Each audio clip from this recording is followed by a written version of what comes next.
Boom, 2024 is coming in hot already. We are going to be doing a predictions episode. I'm going to go over the predictions I made in 2023, see if I was right or wrong on some stuff. And then we're going to make predictions for 2024.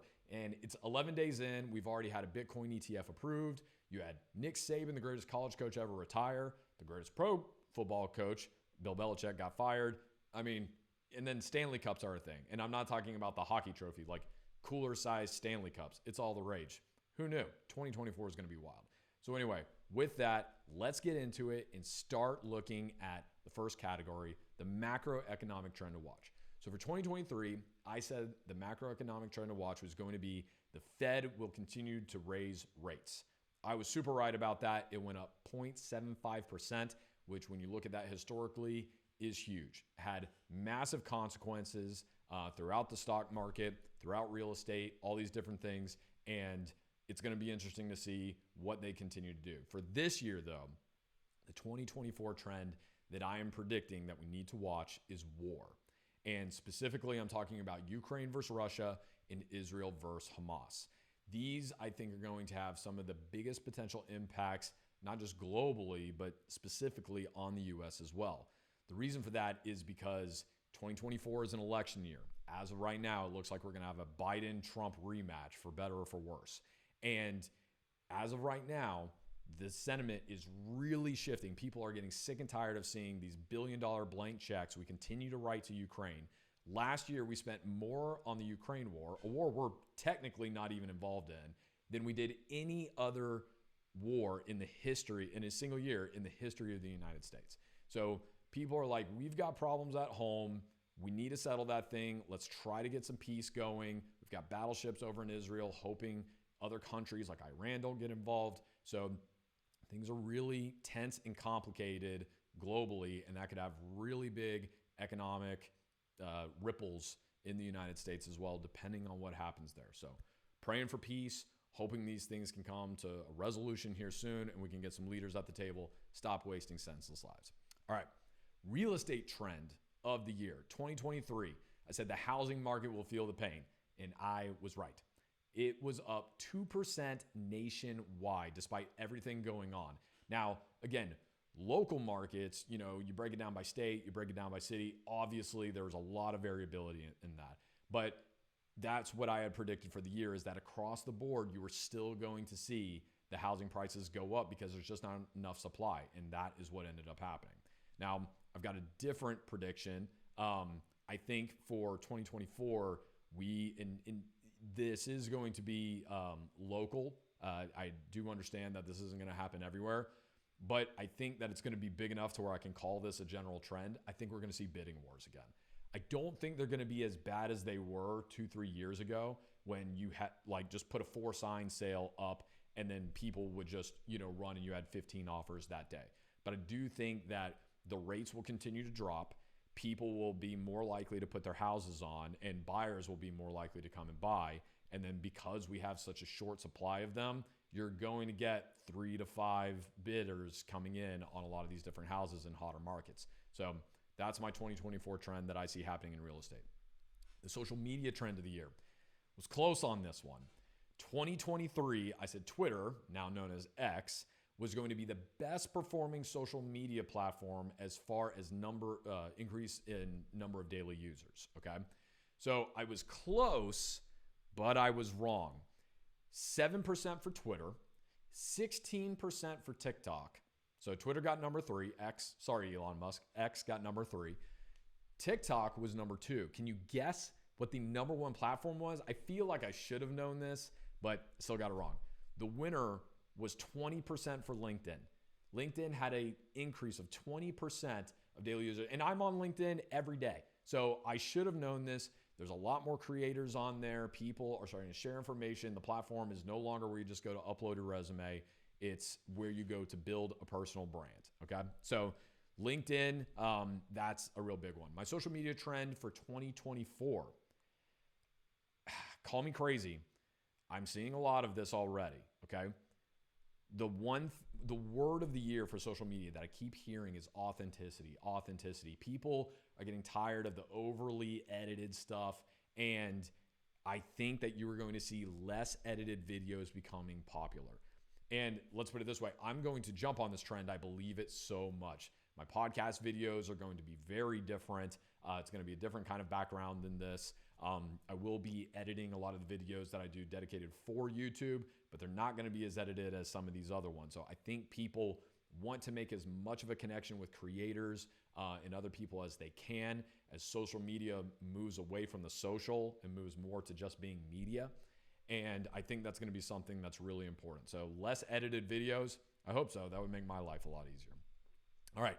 Stock market trend of the year, 2023. I said the stocks will return to pre-COVID lows, but will blow up in Q4. And then I got really specific. I said I think it'll be down in Q1, flat in Q2, up in Q3, and up big in Q4. I was wrong and I was right. I didn't get the quarters right because stocks were just up pretty much all year. It was kind of wild. A lot of that had to do with the rate cuts, different things like that happening. But yeah, so we'll go 50-50 on that one. I was right about the overall trend. My timing, not so much. All right. Personal finance trend of the year. And by the way, I'm the one grading this. So if I want to check it off for myself, I'm going to. All right. The personal finance. My 2024 prediction. Got to get to that first. So my 2024 prediction is that unsexy stocks will win the year. So basically what I mean by that is you're going to see like utilities companies and some of these other, maybe food or whatever the case may be, they will be outperforming tech and retail. Tech and retail had big years last year. I'm not sure they're going to be able to duplicate that again. Could be wrong, but we'll find out. Personal finance trend of the year. 2023, I said the used car market will be flooded. I was incredibly right about that one. Prices fell over 3.5%. Dealers were struggling to sell new cars, and there was a 20% increase in car repossession rate. So a lot of people had to give up on cars that they bought because they just couldn't afford it, putting all these cars back into the used car market. For 2024, my personal finance trend of the year sucks. Thus, I'm not happy about this, but I think unfortunately it's just going to end up happening. Personal debt is going to reach all-time highs. And the reason for that is when you look at where things are historically, there's only been like 2 or 3 years over the past, I think it's 20 or 30 years, where personal debt has actually gone down. And I don't see any of the trends that caused that year to be happening this year. I think people are going to continue to spend using credit cards, buy now, pay later scams, and they're just not going to take care of themselves. And on top of it, even if you maintain the lifestyle that you had, because the government keeps printing money and everything else, we are going to see inflation continue to go up. It may not go up as fast, but it's going to continue to go up. So you can maintain the same lifestyle and your debt is still going to go up. So that is my trend for 2024, unfortunately. I would love to be wrong about that one. 3 more. Societal trend of the year. So 2023, I said online dating apps will decline slightly. And I was right about that. I don't have numbers on actual usage. You can see the videos of people abandoning things, popular stuff. But if you look at the numbers, there's in the stock market, 27% decline with Match, 20 in all the companies that they own, 29% decline with Bumble. So some of the leaders in the online dating industry took huge haircuts, and they're just not seeing it. People do not feel like, number one, there's a bot problem. So that was a big reveal in 2023 is the number of bots that are on there. And then the other side of it is that people are getting sick and tired of the games that people are playing online. It seems that less and less people are there for like looking for an authentic relationship, and more people are just not even trying to go on dates, just trying to bolster their image. So 2024, my societal trend of the year is a little different. I think diversity, equity, and inclusion, DEI, I think all of these initiatives are going to start to get rebranded or they're going to be discarded completely. So what we saw at the end of the year that happened with the Ivy League schools and, the head presidents and, them not being able to say, hey, hating on Jews is bad. Anti-Semitism is bad. Like that should have been an easy one and they couldn't do it. I think when people really saw that, they saw how bad this, glorification of victimization has become. I think that what DEI started out for good has morphed into something it was never meant to be from an affirmative action perspective.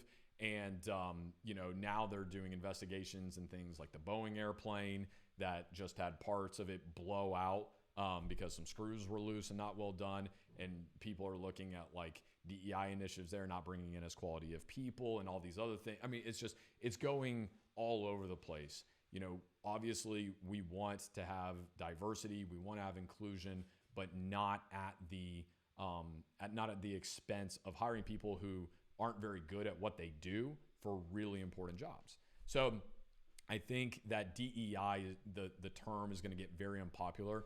You saw last year when things were cut, people cut their diversity leaders across the board. All the big tech companies, they were some of the first ones cut because they don't actually bring any profitability to the company itself. So I think that DEI initiatives will get rebranded or they will get discarded completely because I think that it's just putting a bad taste in their mouth in a lot of different organizations, and people will kind of start to get past that. So anyway, my football pick of the year, 2023, Bucks will not win the Super Bowl. Was right about that.